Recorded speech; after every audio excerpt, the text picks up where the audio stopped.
ഒരുപാട് നാളായി, കുറേ നാളുകൾക്ക് ശേഷമാണ്. ഇപ്പോൾ ആദ്യമായിട്ടൊന്നും പറയണ്ട, എന്നാലും കുറേ നാൾ നമ്മൾ ഇത് ചെയ്തിട്ടുണ്ട്. എന്നാലും അതിനൊക്കെ കഴിഞ്ഞ് കുറേ നാൾ കഴിഞ്ഞിട്ടാണ് നമ്മൾ ഇന്ന് ഈ വീഡിയോ ചെയ്യുന്നത്. അപ്പോൾ നമ്മുടെ മസാല കപ്പ് നൂഡിൽസാണ് നമ്മൾ ഇന്ന് കഴിക്കാൻ പോകുന്നത്. അപ്പോൾ നമുക്കിത് എങ്ങനെയാണെന്ന് നോക്കാം. അപ്പോൾ ഇത് നമുക്ക് വേവിച്ചെടുക്കാൻ വേണ്ടി 5 മിനിറ്റ് ആണ് വേണ്ടത്. അപ്പോൾ ഇത് നമുക്ക് സെറ്റാക്കി എടുക്കണമെങ്കിൽ ചൂടുവെള്ളം മാത്രം മതി. അപ്പോൾ അങ്ങനെ തന്നെ നമുക്ക് ഈ കപ്പ് നൂഡിൽസ് കണ്ട് പൊട്ടിച്ചെടുക്കാം.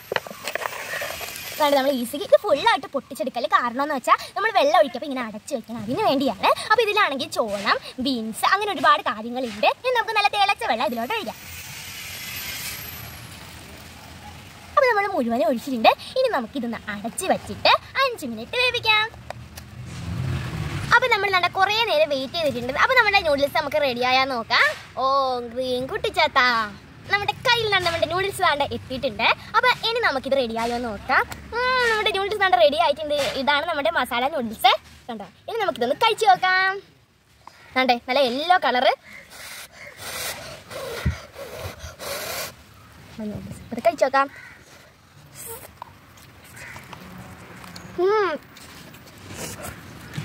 നല്ല ഉഗ്ര ടേസ്റ്റ്. ഇതിൻ്റെ ഫ്ലേവർ എന്ന് പറഞ്ഞാൽ നല്ല മസാലയുണ്ട്, പിന്നെ ഏരിയൊന്നുമില്ല. പിന്നെ ഇതിൽ വെജിറ്റബിള്, ചോളം എല്ലാം ആഡ് ചെയ്തിട്ടുണ്ട്. എന്തായാലും എനിക്ക് ഇഷ്ടമായി. നിങ്ങൾക്ക് ഈ വീഡിയോ ഇഷ്ടമായി ലൈക്ക് ചെയ്യണേ. പുതിയൊരു വീഡിയോ ആയിട്ട് വരുന്നത് വരെ ബൈ.